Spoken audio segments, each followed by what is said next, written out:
Hi students, welcome to this tutorial on strength of materials.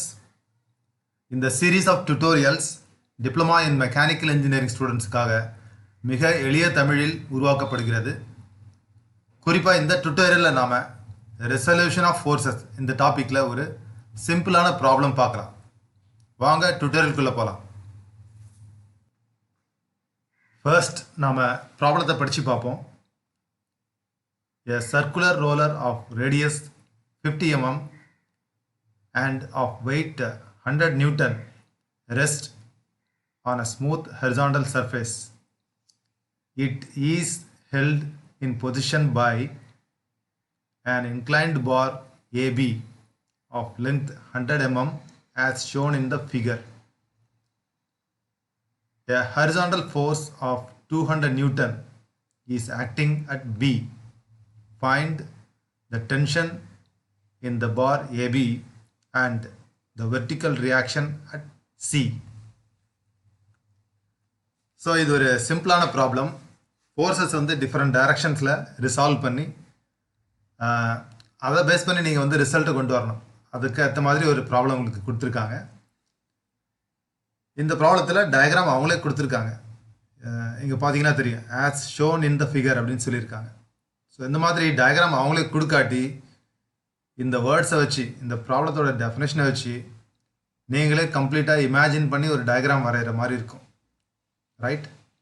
So ஃபார்ச்சுனேட்டாக இந்த ப்ராப்ளத்தில் நமக்கு diagram அவங்களே கொடுத்துருக்காங்க. ஃபர்ஸ்ட் நம்ம இந்த டயக்ராமில் என்ன டீட்டெயில் கொடுத்துருக்காங்க அப்படின்னு பார்ப்போம். நான் ஏற்கனவே சொல்லியிருக்கேன், ஒரு டயக்ராமில் இந்த மாதிரி ஒரு ஹரிசாண்டல் லைன் ஒன்று கொடுத்துட்டு அதில் இந்த மாதிரி ஹேட்ச் பேட்டர்ன் இருந்ததுன்னா இட் ரெப்ரசன்ட்ஸ் ஃப்ளோர். இது ஒரு ஹரிசாண்டல் சர்ஃபேஸை குறிக்கும். இதுவே இந்த லைன் வந்து மேலே போயிட்டு இந்த லைன் இங்கே வச்சுட்டு இந்த ஹேஷ் பேட்டர்ன் வந்து இந்த லைனுக்கு மேலே இருந்ததுன்னா அது வந்து சீலிங்கை குறிக்கும். ஸோ இங்கே கொடுத்துருக்கக்கூடிய இந்த horizontal line and hash pattern இது வந்து ஒரு ஃப்ளோரை குறிக்குது.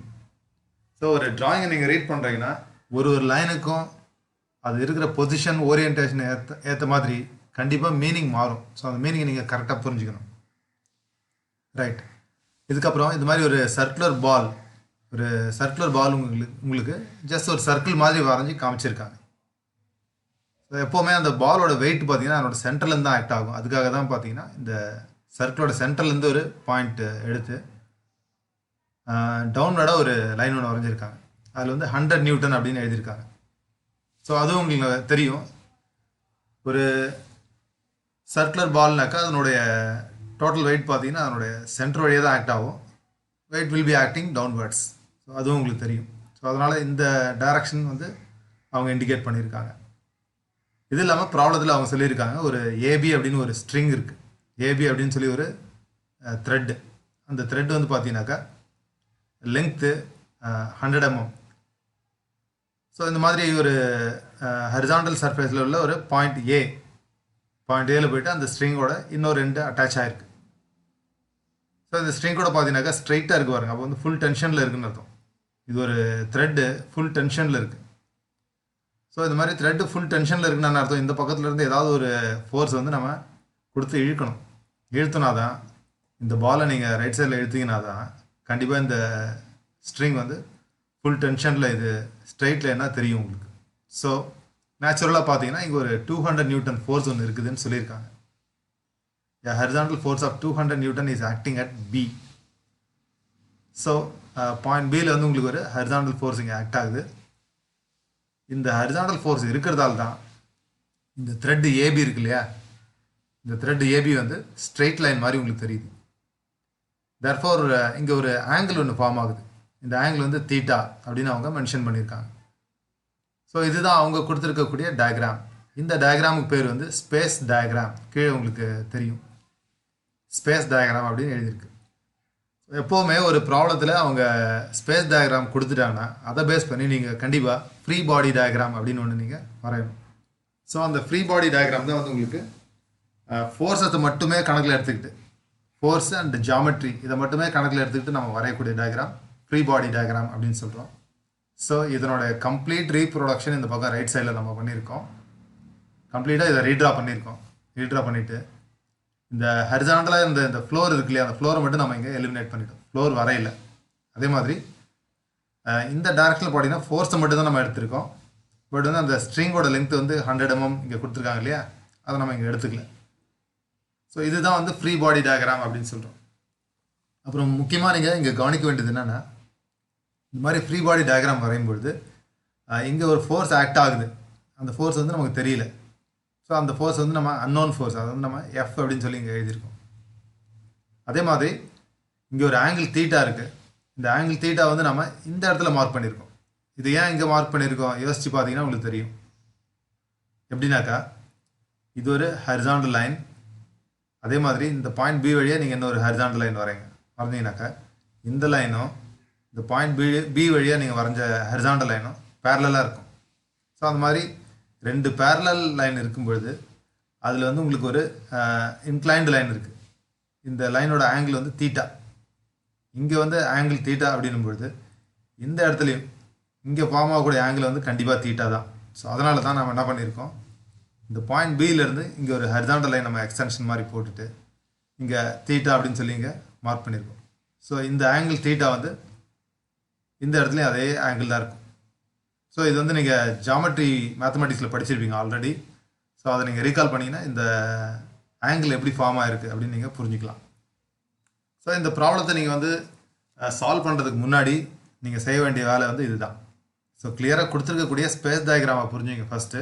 ரெண்டாவது, ஃப்ரீ பாடி டயக்ராம் நீங்களே வரைய தெரியணும், உங்களுக்கே வரைய தெரியணும். அது இந்த ஃப்ரீ பாடி டயக்ராமில் நீங்கள் குறிப்பாக ஃபோர்ஸஸை தான் நீங்கள் வந்து கணக்கில் எடுத்துப்பீங்க.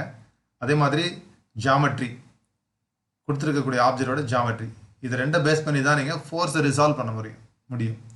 ஸோ அதனால தான் நம்ம என்ன செய்கிறோம், ஃப்ரீ பாடி டயக்ராம் அப்படின்னு சொல்லி எப்போவுமே ஒன்று நம்ம கன்வீனியண்ட்டாக வரைஞ்சிடும்.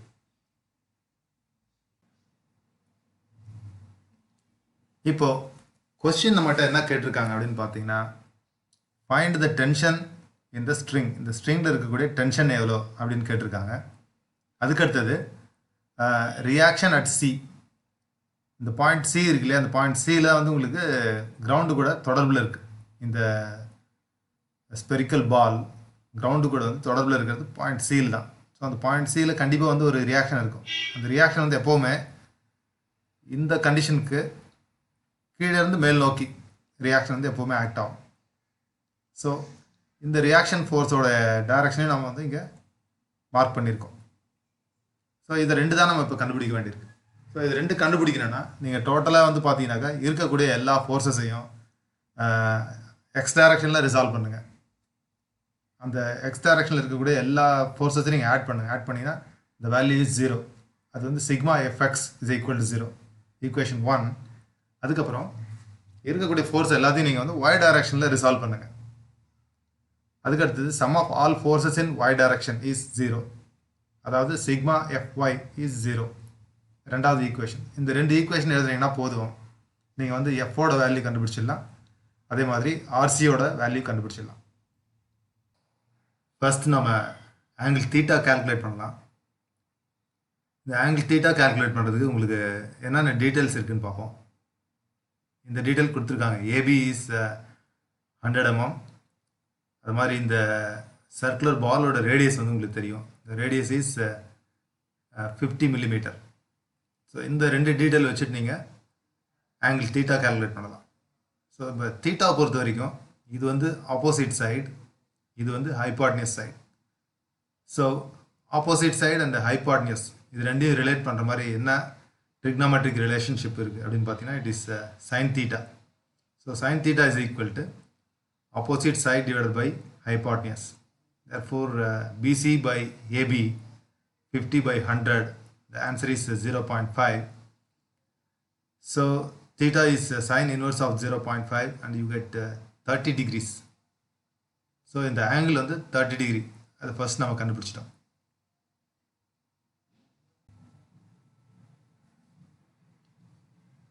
இப்போ நாம ஃப்ரீ பாடி டயக்ராம் எடுத்துக்கிட்டு இதில் வந்து ஃபோர்ஸஸ்லாம் ஹரிசாண்டல் டைரக்ஷன்லையும் அதுக்கப்புறம் வெர்டிக்கல் டைரக்ஷன்லையும் ரிசால்வ் பண்ணுவோம். ஃபர்ஸ்ட் நம்ம ஹரிசாண்டல் டைரக்ஷனில் என்னென்ன ஃபோர்ஸஸ் இருக்குது அப்படின்னு பார்ப்போம். இப்போ ஹரிசாண்டல் டைரக்ஷனில் பார்த்தீங்கன்னாக்கா உங்களுக்கு 200 நியூட்டன் ரைட் சைடில் இருக்குது. இது வந்து பாசிட்டிவ் ஃபோர்ஸ். இது சைன் கன்வென்ஷன் எப்போவுமே நம்ம எழுதிக்கலாம் நம்மளோட ரெஃபரன்ஸுக்காக. அதுக்கப்புறம் லெஃப்ட் ஹேண்ட் சைடில் பார்த்தீங்கன்னாக்கா வேறு ஏதாவது ஹரிசாண்டல் ஃபோர்ஸ் இருக்கா பார்த்தீங்கன்னா டெஃபினட்டாக இந்த எஃப் இருக்கு இல்லையா, இது ஒரு இன்க்ளைன்டு ஃபோர்ஸ். இதனோட ஹரிசாண்டல் காம்பனண்ட் இந்த டைரக்ஷனில் இருக்கும். ஸோ இதை வந்து நம்ம எப்படி எழுதலாம்னு பார்த்தீங்கன்னாக்கா எஃப் காஸ் தீட்டா. நான் ஏற்கனவே உங்களுக்கு வந்து ரெசல்யூஷன் ஆஃப் ஃபோர்ஸஸ் அதில் நான் வந்து உங்களுக்கு நடத்தியிருக்கேன். அதில் வந்து எப்படி இந்த எஃப் காஸ் தீட்டா கொண்டு வரும் அப்படிங்கிறத நீங்கள் அந்த ட்விட்டரில் பார்த்தீங்கன்னா தெரிஞ்சுக்கலாம். ஸோ நம்மளை பொறுத்த வரைக்கும் அப்போ இந்த ப்ராப்ளத்தில் ஹரிசாண்டல் ஃபோர்ஸ் வந்து ரைட் ஹேண்ட் சைடில் ஒரு 200 நியூட்டன் இருக்குது. இது வந்து பாசிட்டிவ் ஃபோர்ஸ். அதுக்கப்புறம் இந்த இன்க்ளைன்டு ஃபோர்ஸ் இருக்குல்ல எஃப், இதனோட ஹரிசாண்டல் காம்பனண்ட் இது வந்து ஒரு நெகட்டிவ் காம்பனண்ட். ஏன்னு பார்த்தீங்கன்னா எக்ஸ் டைரக்ஷனில் இது டுவார்ட்ஸ் லெஃப்ட் இது ஆக்ட் ஆகுது. இதனோட டைரக்ஷன் வந்து லெஃப்ட் ஹேண்ட் சைடு நோக்கி இருக்குது. ஸோ அதனால் இது ஒரு நெகட்டிவ் ஃபோர்ஸ். ஸோ எக்ஸ் டைரக்ஷனை பொறுத்த வரைக்கும் இந்த 2 ஃபோர்ஸ் தான் இருக்குது. இதே மாதிரி நம்ம ஒய் டைரக்ஷனில் என்னென்ன ஃபோர்ஸஸ் இருக்குது அப்படின்னு பார்ப்போம். ஒய் டைரக்ஷனில் வந்து இங்கே வந்து உங்களுக்கு reaction C, reaction at point C, இது வந்து ஒரு அப்வர்டு ஃபோர்ஸ். ஸோ இது வந்து ஒரு பாசிட்டிவ் ஃபோர்ஸ். நம்ம ஏற்கனவே பார்த்துருக்கோம் ஒய் டைரக்ஷனில் அப்வர்டாக ஒரு ஃபோர்ஸ் இருந்ததுன்னா அந்த ஃபோர்ஸ் வந்து பாசிட்டிவ் ஃபோர்ஸ். அதுக்கு அடுத்தது ஒய் டைரக்ஷனில் பார்த்தீங்கன்னா உங்களுக்கு டவுன்வர்டாக ஒரு ஃபோர்ஸ் இருக்குது 100 நியூட்டன். இது வந்து டவுன்வர்டாக இருக்கிறதால இது நெகட்டிவ். ஸோ இதுவும் நம்ம சைன் கன்வென்ஷன் ஏற்கனவே டிஸ்கஸ் பண்ணியிருக்கோம், அதை தான் அப்படியே ஃபாலோ பண்ணிகிட்ருக்கோம். இது தவிர்த்து வேறு ஏதாவது ஒய் டைரக்ஷனில் ஃபோர்ஸ் இருக்கா அப்படின்னு பார்த்தீங்கன்னா டெஃபினட்டாக இருக்குது. இந்த இன்க்ளைன்டு ஃபோர்ஸ் எஃப், இதனோட வெர்டிக்கல் காம்பனண்ட் அது எங்கே இருக்கும் அப்படின்னு பார்த்தீங்கன்னாக்கா, உதாரணத்துக்கு இங்கேருந்து ஆரம்பித்து இப்படி நம்ம ஒரு லைன் போட்டுக்கலாம். போட்டுட்டு இதனோட இந்த ஃபோர்ஸோட டைரக்ஷன் என்னவாக இருக்கும் அப்படின்னு பார்த்தீங்கன்னா டவுன்வர்டாக இருக்கும். ஸோ எப்படி நம்ம வந்து இந்த எஃப் அப்படின்ற ஃபோர்ஸோட வெர்டிக்கல் காம்பனண்ட் வந்து டவுன்வர்டாக இருக்குது, இது எப்படி நம்ம அரைவ் பண்ணியிருக்கோம் அப்படின்னு பார்த்தீங்கன்னா அது ஒரு சின்ன டிஸ்கஷன் வச்சுக்கலாம். நம்ம ஃபர்ஸ்ட் நம்ம இங்கே எழுதிடுவோம். So F sine theta,